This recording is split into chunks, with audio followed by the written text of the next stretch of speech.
Inkuru nziza ya Yezu Kristu nk'uko twayandikiwe na Mariko Mweranda.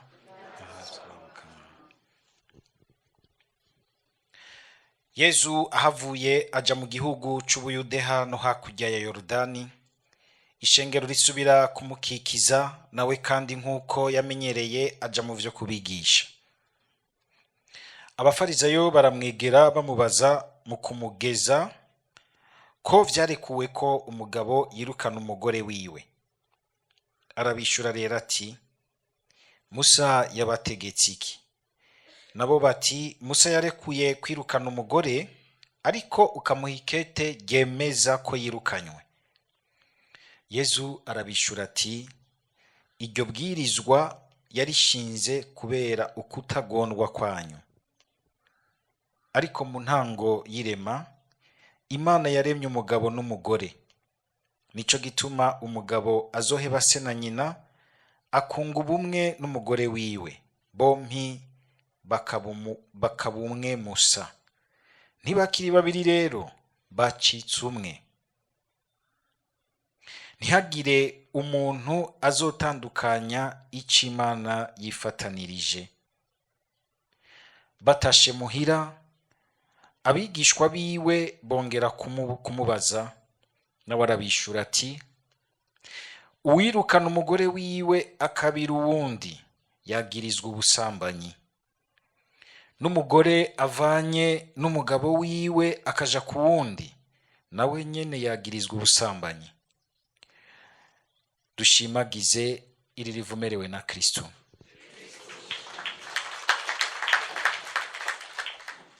Amajambo y'Imana nk'uko tuvyumvise aragarutse cyane kudutumirira kuzirikana rwose ku bijanye n'ubugenzi. Ni ijambo rikomeye cyane, ubugenzi. Urafise umugenzi? Ni kibazo. Uhora urondera umugenzi. Mpora mbona abantu yahuye n'umuntu akamushika ku mutima canke akamurahura umutima. Hariho gushika ku mutima no kurahura umutima, kudofudure no kurahura umutima. Ngo mpa nimero ya telefone yawe, ubwo urazi uzisavye uwo ariwe. Usanga uzisavye igisirene. Igisirene murazi ico arico? Nabonye hariho abakizi. Ni nk'ibisigo vyo mu mazi. Ijambo ry'Imana uyu munsi mu gisomwa ca mbere, uyu mwene shyira ku mwitonzi akagira ati, itonde umusuzume neza. Niko kandi muri ubu buzima biragoye kububamwo udafise umugenzi. Kakaririmbo ngo kubaho utagira umugenzi ni ikintu kiremera cyane mu buzima. Ariko kandi burya ijambo ry'Imana ugiye kurisoma neza risa n'irigenda ridukuza mu bijanye n'ubugenzi. Twese turazi ko turemanwa icifuzo cyo kugomba gukundwa, ariko kandi tugategerezwa gukunda. Gukundwa umenga turavyumvamwo cyane gusumvya gukunda. Igisomwa ca mbere uyu mwanditsi w'igitabo c'ubwitonzi akatwereka ingene tworondeza abagenzi b'ukuri. Yatwigishije ibitari bike, mugabo nagomba gerageze kubica mu camake. Hari ibintu bibiri bikomeye yatubwiye by'ingene byo dufasha kurimbura, kuzirikana neza udufitiye ubugenzi bw'ukuri. Ko yavuze ati, hariho abagenzi bafise urukundo, murantunga nari bwavuge rumeze nk'urw'isazi. Isazi murazizi? Bo reka mvuge ikindi kintu ciza, isazi turazitinya. Urukundo rumeze nk'uruyuki, nk'uruyuki. Uruyuki rurakunda ishugwe rikirimwo akanectar, rigisosa. Ariko iyo rumaze kununuza iyo nectar yose, ruca rwigira. N'isazi nuko, iyo zikiri ku rushato rubomvye zirarutondako nyinshi, mugabo iyo gwumye ntumenye iyo ziciye. Abantu dufise urukundo bene ubwo bwo gukunda umuntu kuko hariho ibintu tumukurako. Igihe ugifise uvyuza Imana, igihe ugifise ingabirano zinezera abandi ugasanga ari abantu baca bagukunda facilement, mugabo biguheze ko ukagwa nko mu ngorane ntumenye iyo baciye.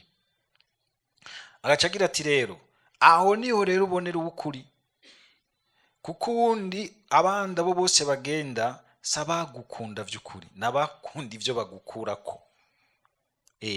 Nabakunda ivyo bagukurako biheze ntumenye iyo baciye. Kandi no mu kirundi wacu tugira tuti umukunzi nyawe umumenyera hehe? Mu magorwa. Niho ubonera umuntu ari fidèle, kuko atagukunda kubw'ijya gukurako, mugabo agukunda gusa kukugukunda. Kandi twe abakristo umuntu arakunda uwundi kubera ubwa mbere yumva yuko twe bifise iyindi fatiro rikomeye, kuko yumva ashaka gusa na Yesu. We mukunzi atigera duhemukira na rimwe, atigera dutererana, atigera yamari fidèle, ntiyihemukako kuko yitwa rukundo. Twebwe ntiturabiba mu buryo bwuzuye, mugabo mu kumurabirako no kwishamika kuri we niho tugenda turakuzwa muri we, kuba abantu b'urukundo ruri kuri urwo rugero. Sinzi bigeze kubivuga ati inkundo ziri ku ngero nyinshi. Hariho rwa rukundo rusanzwe urunyene bavuze rw'abakopa, abantu basangira utwo ku meza, kayoga kwa Gerard hehe, kopa niho iryo jambo muraryumva, kopa, umuntu musangira umukate. Muga yatamukate uhari ugacumenga ubugenzi buraheze. Hariho urukundo rwa bene urwo rugarukiraho. Hariho n'urukundo womenga n'ubwo abantu bamaze kuduga ku rundi rugero bakiyumva namwo bakitanaho. Hariho n'urukundo rundi rudasanzwe rw'abantu bacitse abagenzi bakabikirana n'amabanga, kandi umwe akamenya ati sishobora guhemukira uwundi mugenzi wanje. Ariko hari urundi rukundo rujya nyene Yesu yatweretse, rw'umuntu agira ati no kwitera mu ziko. Hari abaruhenda namwe muri ya mizika aho hanze, ngo naragupfiriye. Ahubwo rugeranye ko vy'ukuri womfira, rugeranye ko wo kwisheta mu kibanza canje ukamfira, aho haragoye.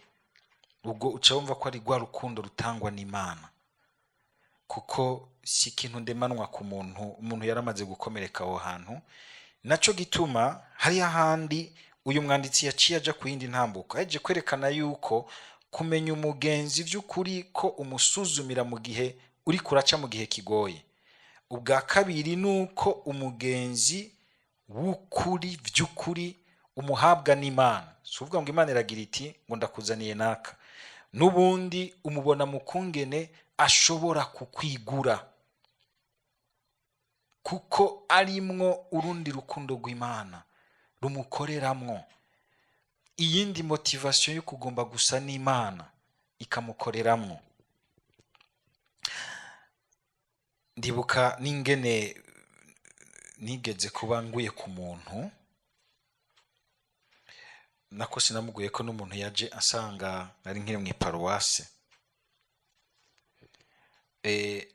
Yari yaragize ingorane, ukabona yuko abantu bose bahuye bamutinya, kuko yari umukobwa yatwariye inda iwabo. Iwacu rero hari ibintu nk'ivyo ucumenga ubugenzi bwose buciye butakara. Tukaguma muri rwa rukundo rwabakundukize, ugororotse, utunganye, nta makemwa, ntibaze bave banamvuga hambavu yawe, genda.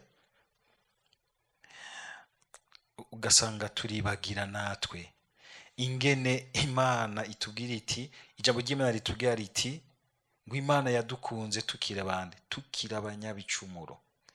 Mbere aho niko karyo, ni teste y'urukundo vy'ukuri rw'Imana. Ndabona ndiko ndayererana nawe mwijoro nabuze aho ndamusabira indaro, wonsabye indaro ngo yango pati ngo ya. Bamwe mu bwonkoshwa bati ushobora gusanga ari ya patiri dukwegere.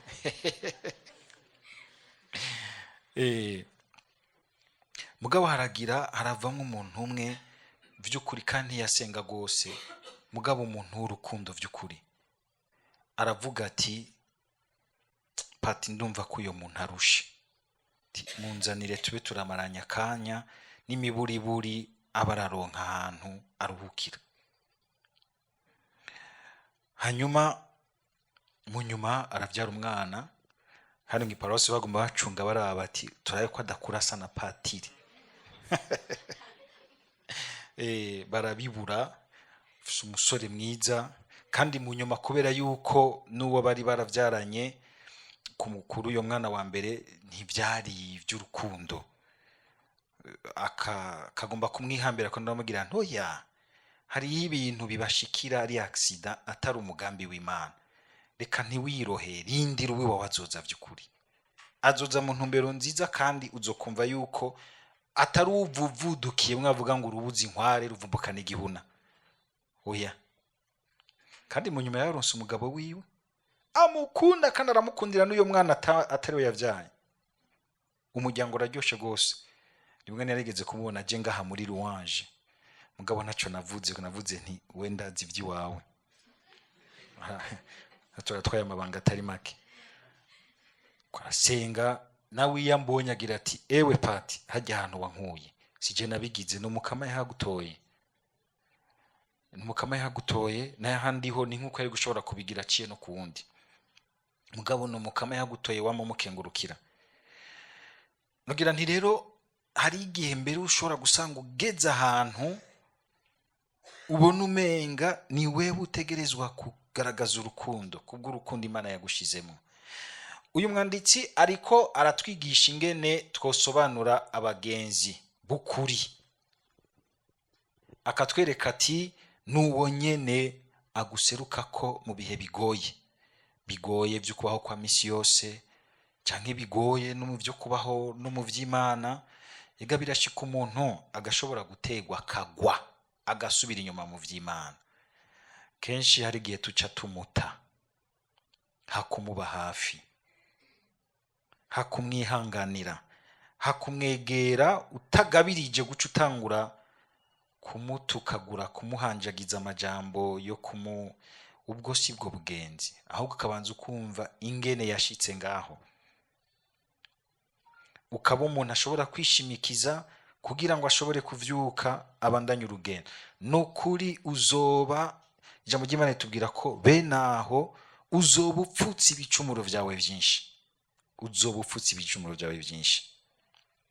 Twibuke yuko rero ijambo ry'Imana riheza rikatudugana ku yindi ntambuko.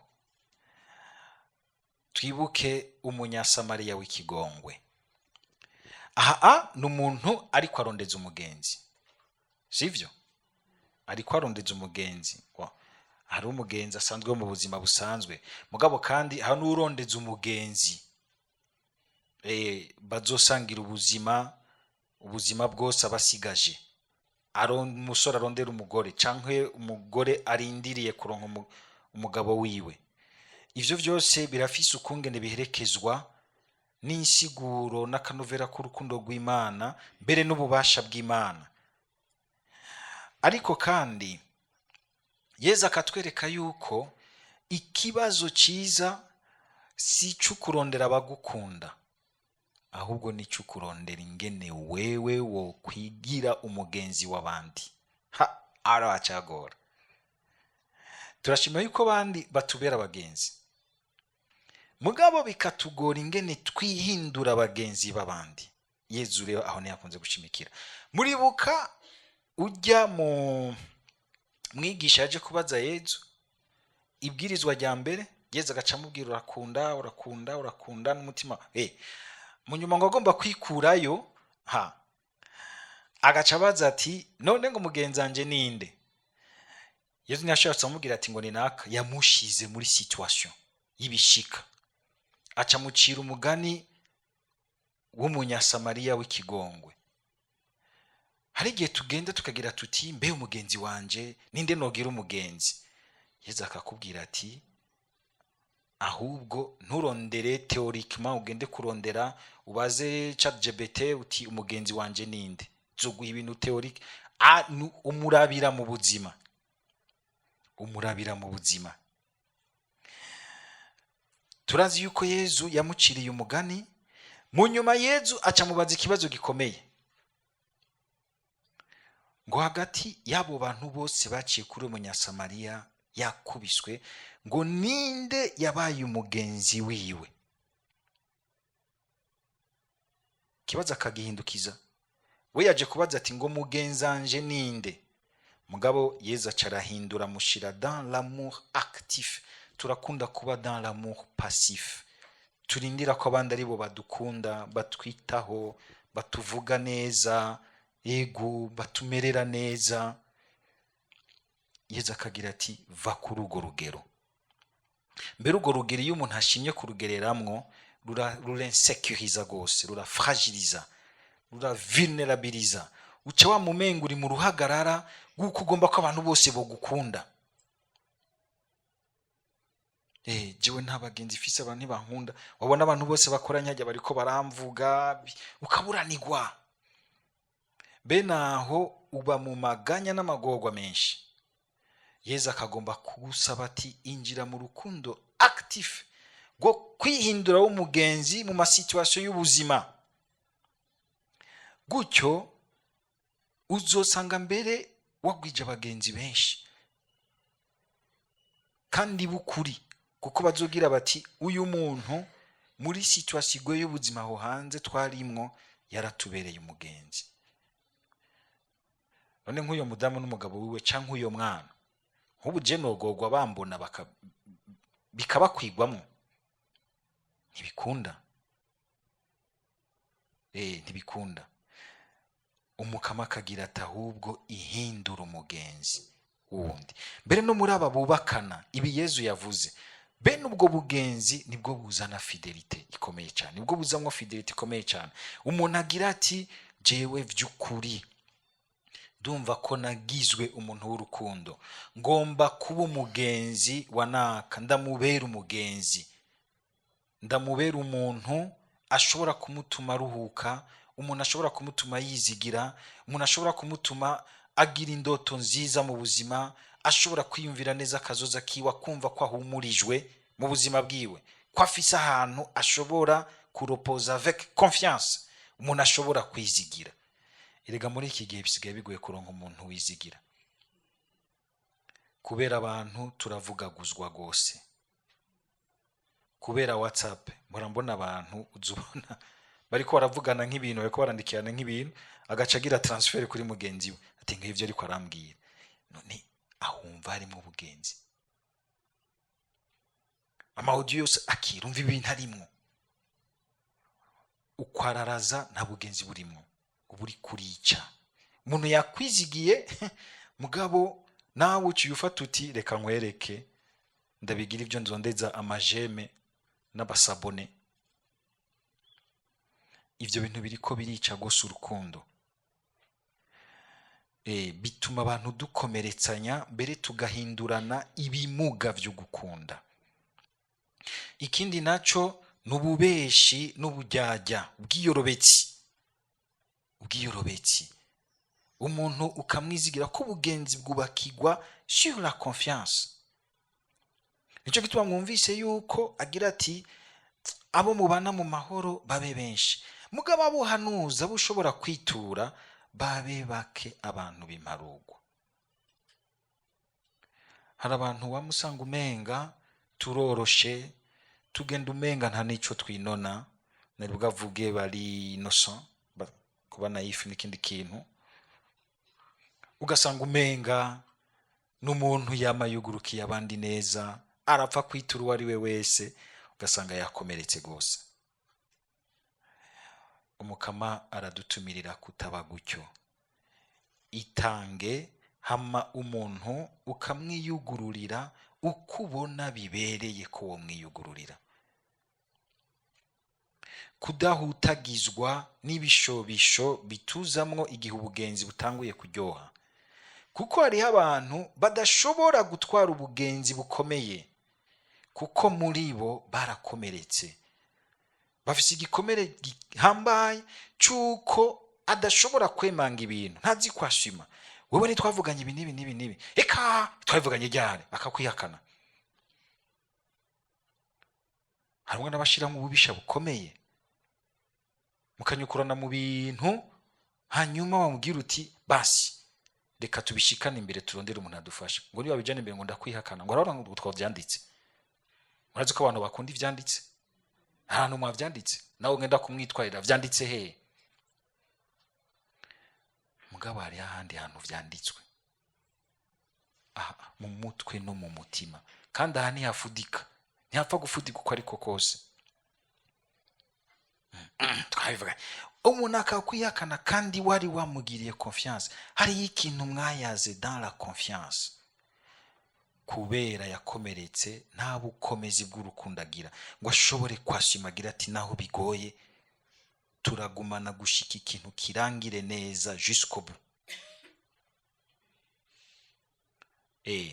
Urukundo rw'Imana ni Imana yatwemeye jusqu'au bout. Nico gituma igihe natwe tugira tuti turaba Kristo, twamwe tumwibuka ngaha ku musaraba. Yaradukunze gushika ku musozo, gushikaho yemera gutanga n'akama k'amaraso n'amazi byari musigayemo, aranka kuvyisigariza. Nibwo rukundo rwategerezwa kuba hagati y'abubakanye. Ibi rero Yesu avuze muri iki gihe biragoye ko umugabo n'umugore badashobora kuvana, kuko hari ikintu Yesu agombye kutubwira, yuko urukundo rw'umugabo n'umugore si bihera hagati yabo. Muramaze kubona umuntu mu kubaka bica ku ntambuko nyinshi. Hari ibitangura hagati y'umuntu n'uwundi, bikava ngaho bikaja mu miryango, byava mu miryango bikava hagati yabo n'igihugu, bikaduga ku rundi rugero rwo bategerezwa kubitahura yuko ibyashoboye kugenda birakundaho ko hari undi muntu ari nyuma yavyo kuva mu ntango, hariya mwirema, hariya mu mushinge w'ubuzima bw'umuntu, kuva mu ntango zawe. Imana yarabonye yuko urya muntu mwanyi ndoa vy'ukuri mudahendana, naho mu nyuma ashobora kugira ibintu bigacamwo, ko cari igikorwa c'Imana. Nticari gusa igikorwa kigarukira kuri mwebwe, nticari igikorwa kigarukira ku miryango yanyu. Uyu munsi arabaduga bakagomba bagarukiriza gusa hagati yabo na leta. Vyanse pati jewe nimumezagire n'undi muntu. Ici Imana yafatanije ntihagire umuntu ahirahira ngo agitandukanye. Ijambo rya Yesu, ibyo bintu birahambaye. No kuvuga yuko umuntu mumaze kubakana n'ubu kimukunda gusa kubera agukundiye, oya, umukunda kubera ibanga, kubera ibanga. Iryo jambo ry'ibanga rero uyu munsi isigaye tugora kumva. Abantu benshi kubakana bumva kontra.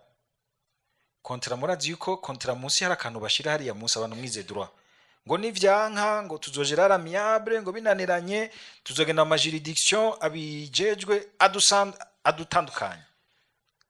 Kumana si kontra, ni alliance ivyara ibanga. Uyu mugabo nta faranga gifise, ari abantu bafite amafaranga twende mahera zogira igihahere.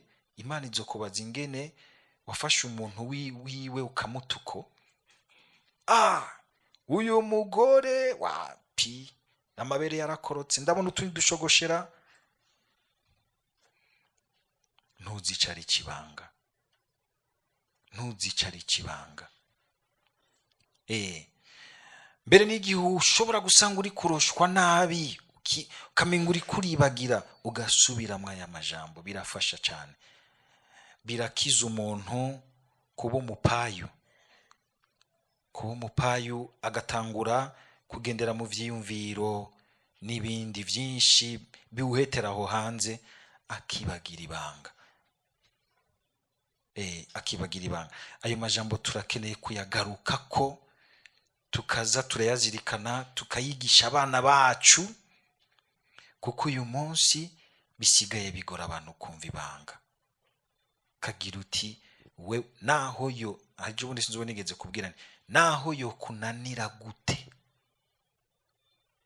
siwe wenyene hajya wemeye, hariho ikintu kiba gumuteramiye ibanga, ko hariho ikintu kiwawe, kandi wateramira neza iryo banga niryo rizosubira kumukwega rikamugarura. Nahato kwigarura ukimubona ha muri ubuzima azosha no kwigarura ku gitanda giracikana, kuko hariho ikindi gikorwa cy'Imana. Imana ifatanije ku kantu karatugora kumvamo. Uyu munsi rero kubera ingorane z'ubuzima turi mu bibazo byinshi bya usanga ibanga rimeneka. Umwe aragiye kurondera ubuzima muri Canada, muri Zambia, muri Afrika y'Epfo, muri Serbia, muri Albania, hehe, undi asigaye ino, ibihe bigacamwo bigasuka amageragezwa n'inyosha mbi, kazamva umwe yamaze gufatana n'undi hariya, undi yafatanye n'undi no, bigaca bicangana. Ubwo igihe mugiye kurondera ubuzima, igihe muriruka murondera ubuzima, muribuka osi ibanga, kuko inyuma y'ivyo turondera vy'ubuzima haraza igihe cy'ibibazo existentiel, mbe ibintu nemeye imbere y'Imana kandi bitagihanagurika. Ntituvyibagire ku mugoroba w'ubuzima bwacu haraza ibibazo bikomeye gose, imbere y'uko ukikana haraza ibibazo bikomeye gose. Hamwe ibintu byose byakurekuye n'umubiri wawe kumva uri kurakurekura, ugasigarana n'ingenero wahagaze mu rukundo muri ayo masituation y'ubuzima. Rero dans la vie réelle, apana ngaho imbere y'intuzenya Yezu mu karitsiye, twese turazi gukubita inkoro hasi tukaboneka yuko turi abakristo ba midi moins 5. Mwana urushinge rwa midi moins 5 aho baruri hanze aho, niho tubirindira, niho mukama turindiririye. Aho niho mukama turindiririye. Kujya kuntu rero wagiye urimenyereza kuri gumya ibanga ryawe, ukagwana n'igihobo uguye kumwe ijambo ry'Imana ryatubwira inyaruka guca uvayo n'ingoga, ntutebeyo kuko utevyeyo shetani yoyo ntitumwanya. Ntitumwanya. Dusaba mukama kugira ngo nubundi adukuze muri urwo rukundo rero rukomeza ubugenzi muri twebwe, ubugenzi bw'ukuri. Tuzirikana icyo ari cyo fidelite gose uyu munsi. Tuzirikana icyo ari cyo ubugenzi bw'ukuri. Urabe ko ataho wigeze uhemukira uca nkuriya, aho wigeze gusesera ibintu by'umuntu wundi mu bandi, ugomba kumusevya mu mutima no mu buzima, ntacyo bimaze. Ahubwo kagira sinzi umugani babwira ngo abantu ngo bakundanye cyane ngo nibo bankana cyane. Kubera iki bakundana cyane bagateza guca basubira kwankana cyane? Kubera yuko mwagira ati sikizima dufite icyo dupfa, ndafise ibintu by'iwawe. Iyo atagusheshe mu bandi akabikoresha muri chantage, ndafise ibintu by'iwawe utazanye ibi canda biposta kuri Facebook, fise abasabone ibihumbi 100. Iryo terabwoba, ubwo bwo buri kuratera mugenzi wawe ugomba kumusevya, nibwo buzokugendera ugira ujabuke muri ubu buzima, ugira uve muri ubuzima ugira uje mu bundi. Biraza. Hari abandi basigaye bavyita izina ngo ni lo karma. Si lo karma, oya, ubuzima bwose burafatanye. Ntimuze mwihende ngo hari akanya uciyemwo ukiyorobeka ukagira uku, utavyihanye. Uko iminsi igenda niko bikomera, shetani guma ivyubakira kw'ibindi, igatonda nayo kugira iti wewe ugira uje ku mukama hehe, we nitwamanye nitwasanga ibi nibi uja hehe? Urugendo rw'ubuzima mukama duhaye dusigaje muri ubu buzima turufatemwo ingingo yuko natwe tugiye kwigira abagenzi b'abandi, kumva uti uwo dukorana tumarana. Hariho abantu dufite inata ku bantu dukorana, abantu dukorana, maze kubona uyu muntu umwanya mumarana mu buzima, ingene ungana mu buzima. Ujya muntu mukorana ku murimo amasaha 8 n'ayandi arenga fois autant de jours mu buzima, canke ushobora kumumarka neza canke ukamukomeretsa nabi. Ubugenzi nituburonderere kure, hera kuri ujya muntu ubona musangira umwanya muremure w'ubuzima. Urya n'umuntu Imana yagushize ku ruhande ngo musangire urugendo rw'ubuzima. Ni investissement Imana yashize iruhande yawe. Kuko abantu benshi baja kurota ubugenzi bwo hariya muri Canada, ubugenzi bw'amwe bo kuri Facebook na WhatsApp. Heraho hafi yawe, gerageza kwihindura umugenzi w'abandi. Niyo bari umuntu w'umunwa muremure, ntucugire umunwa muremure. Menya kuvuga utarinze kuvuga abandi. Ukagira uti ndaza aho mvugira ibintu vyanje, ndaza uwo ndabibwira. Kuko benshi turakomeretsanya mu kutaberanira abagenzi beza. Ukubera umugenzi wundi mugabo kandi si ukumuhishirira oya, nukumugumiriza, umugumije kugira ngo ashobore gutera intambwe nziza. Atera intambwe nziza, ashobore gushika heza. Umukama abagabire mwese ingabirano y'abagenzi beza, na cane cane hejuru ya vyose abagabire kuba abagenzi b'abandi, kwitwararika kuba abagenzi beza b'abandi, kuko mwaronse umugenzi adahemuka yitwa Yezu Kristo. Amen.